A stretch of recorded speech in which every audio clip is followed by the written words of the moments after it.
DPS public school लुहिया कला में स्वतंत्र दिवस हर्षोल्लास के साथ मनाया गया। मुख्य अतिथि रहे वार्ड नंबर 19 से जिला परिषद उम्मीदवार मास्टर अब्बास खान।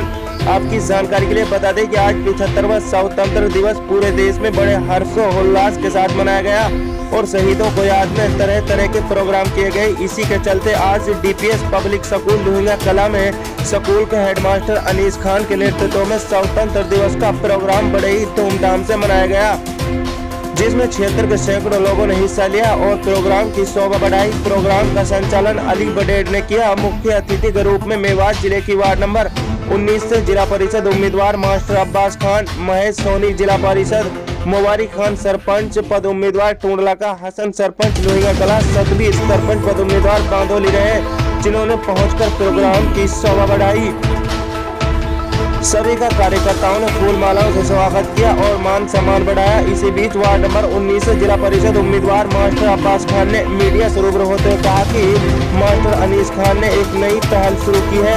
हम आशा करते हैं कि वे अपने इस काम में कामयाब रहें। अब्बास खान ने कहा कि अनीस मास्टर ने डीपीएस स्कूल की शुरुआत कुछ ही दिन पहले की है और उनकी मेहनत इतनी रंग लाई है कि चंद दिनों में सैकड़ों बच्चों के दाखिले हो गए। ये अनीस मास्टर की कामयाबी है। अनीस मास्टर एक मेहनती युवा अध्यापक हैं जो बड़ी मेहनत के साथ बच्चों की पढ़ाई करते हैं और उन्हें आगे बढ़ने की प्रेरणा देते हैं। इसी को देखते आज उन्होंने 15 अगस्त का प्रोग्राम रखा। हम अनीस मास्टर का दिल की गहराइयों से धन्यवाद करते हैं कि उन्होंने हमें इस मौके पर इनवाइट किया। हम आशा करते हैं कि वे आगे तरक्की करें, इसी मेहनत के साथ अपने कार्य को अंजाम दें। इस मौके पर अनीस हेडमास्टर डीपीएस स्कूल ने कहा कि मुझे पूरा सहयोग मिल रहा है स्कूल में लगे स्टाफ व क्षेत्र के लोगों का।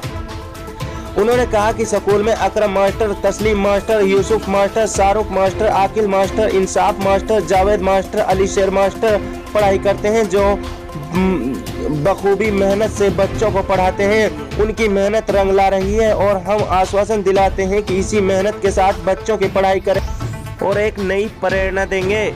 इस प्रोग्राम में शहीदों की याद में तरह तरह के प्रोग्राम किए गए और शहीदों को याद किया गया और स्कूल में जिला परिषद उम्मीदवार मास्टर अब्बास खान ने झंडा फहराकर देश की शान में राष्ट्रीय गीत कहा। ये मेरे लिए बड़े सौभाग्य की बात है कि गांव वालों ने, स्कूल वालों ने और जितने भी समारोह के आयोजक हैं उन्होंने मुझे ये मौका दिया कि मैं अपनी बातें रखूं और जो आज के युवा हैं उनको प्रेरित करूं, मोटिवेट करूं भविष्य के लिए। और जो हमारी एजुकेशन सिस्टम है, शिक्षा प्रणाली पद्धति, उसके बारे में युवाओं को जागरूक करें, उन्हें प्रेरित करें ताकि वो आगे एजुकेशन पर ध्यान दें, अपने आने वाली नस्लों को, पीढ़ियों को सुधारें, उनकी एजुकेशन पर भी ध्यान दें। क्योंकि मेरा मानना है शिक्षा ही वो हथियार है, वो हथियार का सबसे शक्तिशाली हथियार इसे कहेंगे जिसका उपयोग करके दुनिया को बदला जा सकता है। और बदलाव लाना है तो उसके लिए पहले हमें शिक्षित होना चाहिए, शिक्षित होना पड़ेगा, हर चीज़ का ज्ञान होना पड़ेगा, ज्ञान रखना पड़ेगा, देश के कायदे कानून सीखने पड़ेंगे।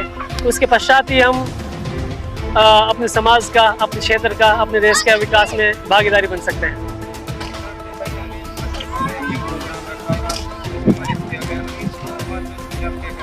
अनीस मास्टर जी निहायत ही काबिल इंसान है।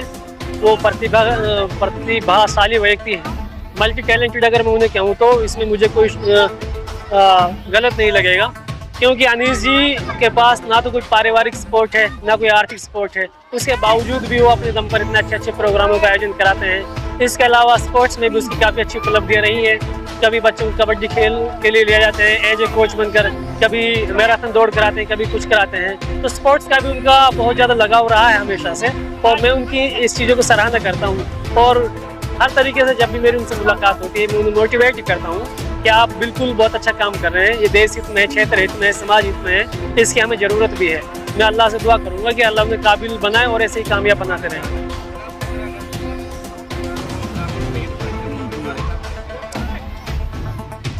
जो ये हमें आज़ादी मिली है ब्रिटिश राज से, इसके लिए नो डाउट हज़ारों सैकड़ों कुर्बानियाँ दी गई थी और उन कुर्बानियों में देश के सभी वर्गों के लोगों ने irrespective of any caste, creed, community, gender, सभी ने इक्वली पार्टिसिपेट किया था।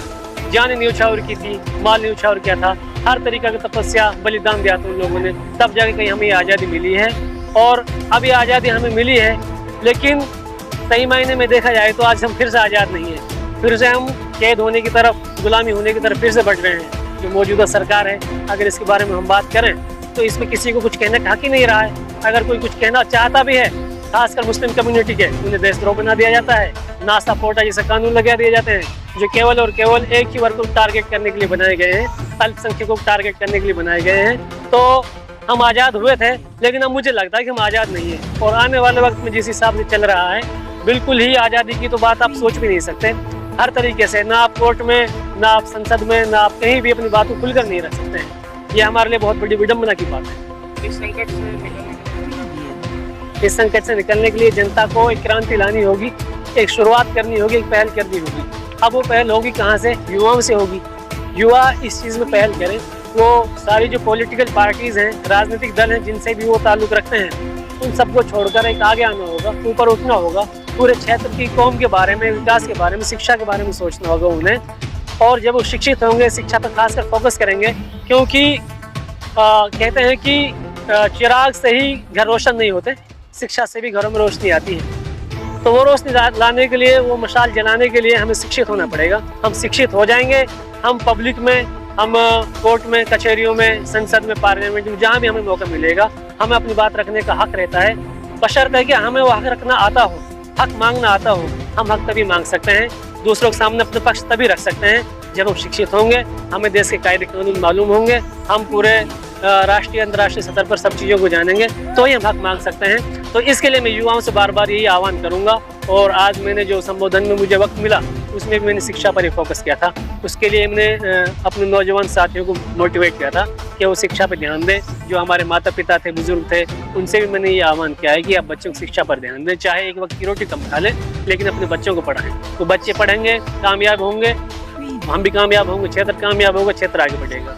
दूसरा जो हमारे लोगों की अवधारणा बनी हुई है कि नौकरी में वो मिलती कहाँ है, जबकि हकीकत ये है, एजुकेशन का मतलब, तालीम का मतलब नौकरी नहीं है। एजुकेशन तो हमें काबिल बनाती है हर चीज़ के लिए। हम इतने काबिल बन जाते हैं, हम कुछ भी कर लेते हैं। और मैंने अपनी स्पीच में भी रखा था, डॉक्टर APJ अब्दुल कलाम ने जैसे कहा था कि जब तक लोग शिक्षा का बेसिक बुनियादी मकसद नौकरी रखेंगे तो नौकरी बनेंगे, मालिक नहीं बनेंगे। तो मैं अनुरोध करूंगा कि नौकरियों की तरफ ध्यान छोड़कर एक ऐसा सेटअप बनाएं जिसमें 2, 4, 5, 10, 20 लोगों को रोजगार दें और मालिक बने, और एक पूरे सिस्टम को प्रॉपर ढंग से लेके चलें।